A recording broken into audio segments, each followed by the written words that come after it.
Your career could be over tomorrow. You get an injury, you are finished, and what are you going to do?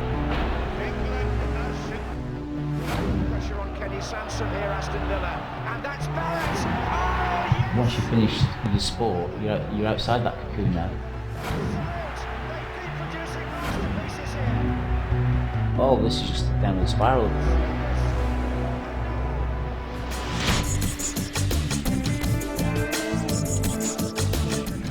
This ain't going to go on forever. No matter how good you're going at the moment, how good the team's going, or individuals, it ain't going to go on forever. You finish at a certain age, and you've still got 40 years to go. Yeah. For the rest of your life, so you need to do something. You can't just, even like David Beckham. I can't see him just at 35, whatever it is, finishing football and going, right, okay. The hardest thing about it, I suppose, is obviously most of your friends are derived from what you've been doing for the last 10 years, and most of those guys are still playing. So you don't see them that easily. I mean, you try and see them at weekends, but they're playing, so they're obviously not going to go out for a beer. So you tend to sort of, they're still friends of yours, you still see them, but in a completely different form of life. So a lot of times you kind of just kind of think, you do make other friends, obviously you've got your new work colleagues and stuff like that, but it takes time to build up good relationships.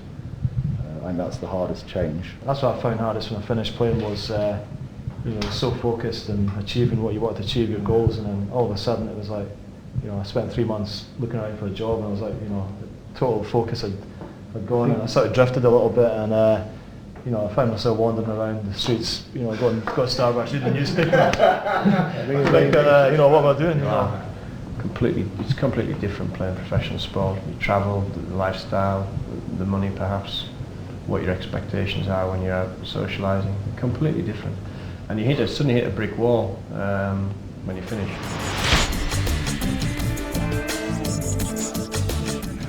There's no one to compare it to. Now I get young guys ringing me now saying, what are you doing now? How have you prepared for it? So I say to them, look, get a degree, do a bit of work experience, network, and just be prepared for when it all ends.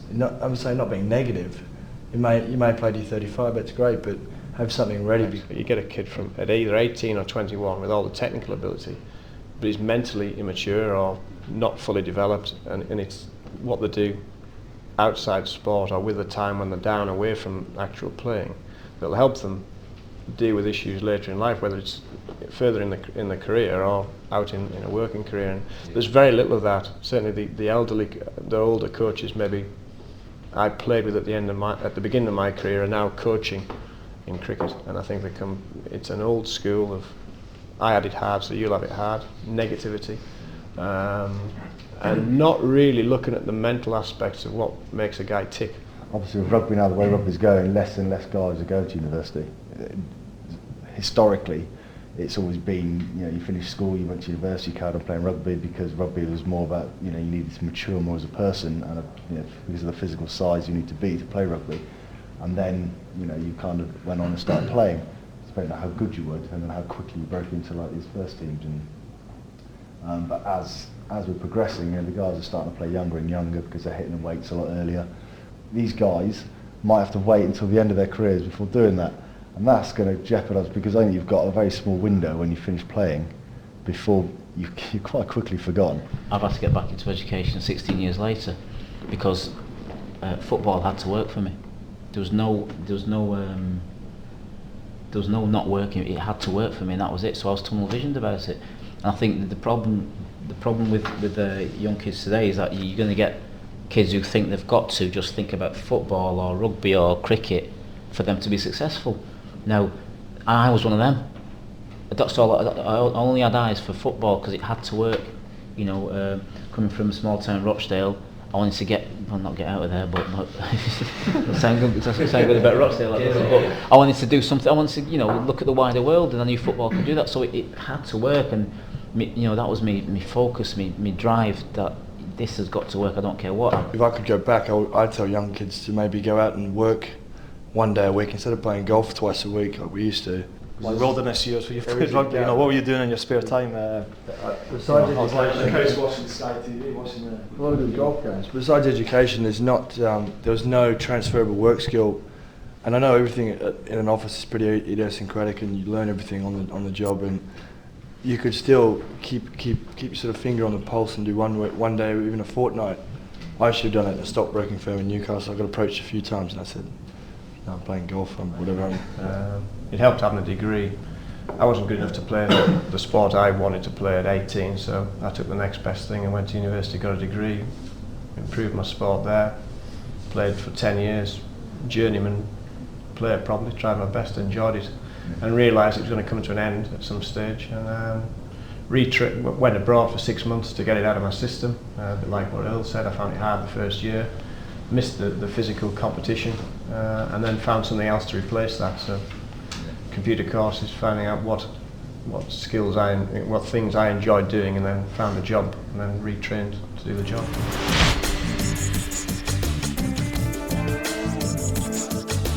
Did you have an agent? Whatever he gets me is that much better than what I thought I could get. Well, why not pay him 5%? He'll get it for me, right? Yeah, but you've got to look ahead in this world. You have to look ahead, because even in whatever sport you would play, you had to look ahead, because that game may not be going the way you want it to, and you've got to look ahead how you're going to change it and put it right. So you've got to look at your life exactly in the same way, surely. And that's where your agent, you've got to have that conversation with your agent. What happens if this happens and I have to give up through injury or whatever? How can you help me? In what way can you help me? What can you do for me? Take a few phone calls and give a few numbers out. But if that's helpful, fair enough. But not to this stage where it was, sitting down and saying, right, let's plan this out. Let's do it over a duration of time. When I had some lunch and I said, right, can you help me out? And he gave me some phone numbers, and that was that. So. And the contacts that he's made, he should have been in places by now. He should have been the one, if anything, looking ahead and saying, when this comes to an end, where can I channel him? To be fair, a lot of the agents in football, what they've done, people like Gary Lineker and them's ended up doing things on TV and whatever. Why? Because of their agent. The agent's the one that has seen the opportunity and say, because of my background having mixed with these people, I think Gary can do a job here. And they've sort of pushed him and groomed him and got him into that position. And I think, yeah, but whatever. But exactly the same. But that's what the agent has got to do, regardless. The agent is the one, I think, because he has been pretty much making a living out of you for a period of time. So he's got to do something.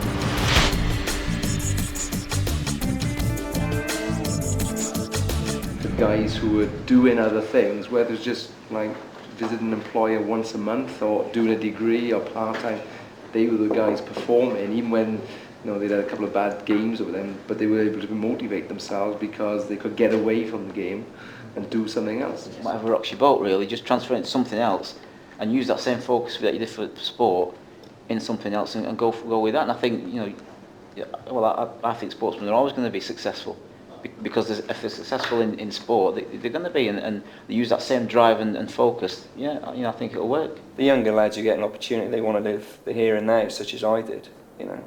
Have a suitcase in hotels, in bars, and all that sort of stuff. But the support was not there when I needed it most, and that's certainly something that I've learned. And I now try and encourage all the players that I work with now. It ain't going to last forever. Kids are switched on, they identify that and they do something about it. But the kids that don't recognise that, there are key times then when that support has to kick in. I sorted him out with some work experience, and it happened to be on a Thursday. He said, Keith, I can't do it. I said, why? He said, it's PlayStation Day Thursday. Yeah. And he didn't. He didn't do the work experience. He carried on and did his PlayStation, which was stupid.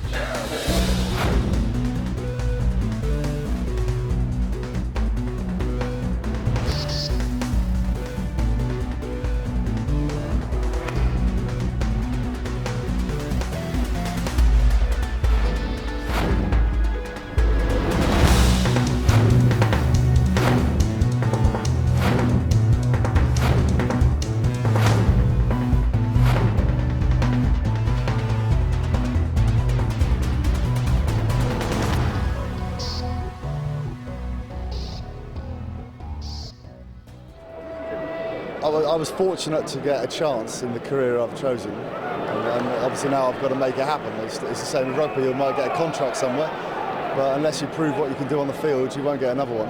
So, I've got the opportunity to do well. I've just got to make sure I do.